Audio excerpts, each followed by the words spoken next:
Bonjour à tous pour ce 5e vlog. Donc c'est un vlog consacré à un rapport de bataille que j'ai fait hier soir avec AVL. Donc ça va être une bataille contre les vermines. Donc moi je joue nain libre. Nain libre contre rat, parfait.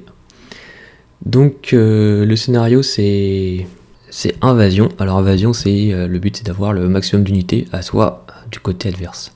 Donc mon armée nain libre, si vous voulez la voir, c'est dans le vlog 4, c'est là où je fais la liste d'armées. Il y a même pour celle d'AVL, je vais vous la mettre aussi en description, je l'ai, donc je vais vous la mettre aussi en description.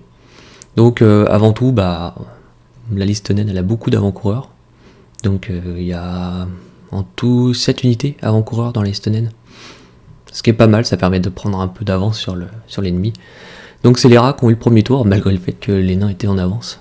Et donc voilà, ils commencent à se placer, donc on voit bien le démon qui se place sur le flanc gauche. Les avant-coureurs Bruce Pavois ont permis de limiter l'avancée de la première vague de rats. Premier tour nain, on se positionne et on tire. On tire un peu sur les hordes de choc. On commence à se cacher un peu du démon. Alors au niveau des mouvements, je pense qu'il y a un mouvement que vous voyez sans doute rarement pour ceux qui font pas de tournoi. Là vous allez voir la terreur nocturne, elle va réussir à charger le roi nain sur grande bête. Donc comment elle fait ça? Et tout simplement, la terreur nocturne voit le seigneur nain sur grande bête à travers le trou entre Kragot et le bâtiment. Il est dans son arc avant. Comme il est agile, il peut faire un double virage et ainsi l'impacter.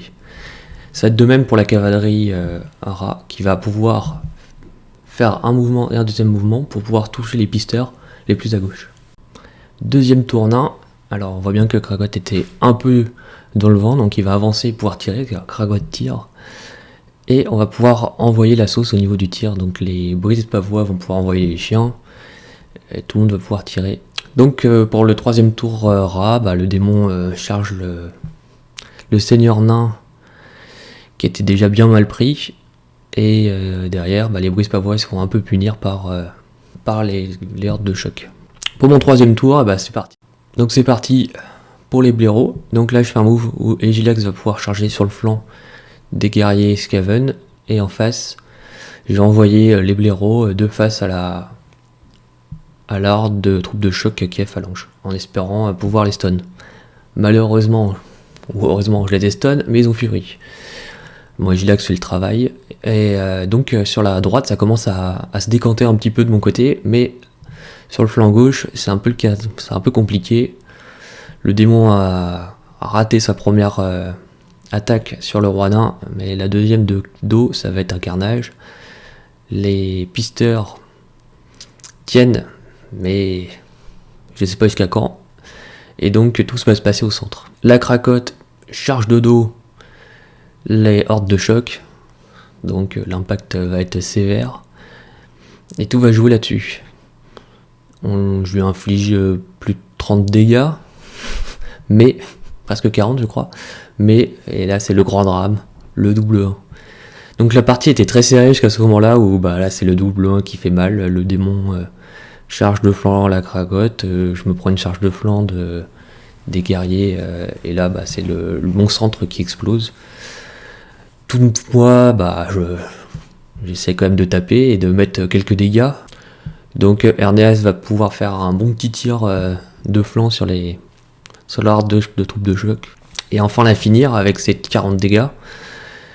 Les tirs continuent au niveau des fusiliers qui plombent les guerriers. Donc il commence à y avoir de moins en moins de monde. Mais bon, on va dire que pour aller de l'autre côté, pour les nains, là ça va être très compliqué.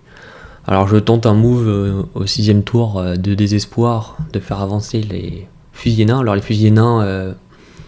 des nains libres, ils ont éclair, donc je peux passer à travers je peux faire 8 pas en course, même à travers les terrains difficiles, donc voilà, j'essaye, en espérant d'avoir un 8ème tour pour essayer les envoyer au moins au milieu de la carte, mais il n'y aura pas de 6ème tour, et c'est une défaite des nains, et une belle victoire des rats, ça a été vraiment très très serré. Que dire au niveau de ma liste d'armées? Alors les pisteurs avec Erneas, c'était toujours un plaisir, surtout en forêt. On voit bien que face à de la cavalerie un peu légère, ils sont meilleurs, donc même au corps à corps, ils arrivent à se débrouiller. Le bataillon de blaireaux avec Sveri et Gilax, c'est vraiment top, ça décape. C'est moins solide que c'était en V2, mais ça fait toujours aussi mal.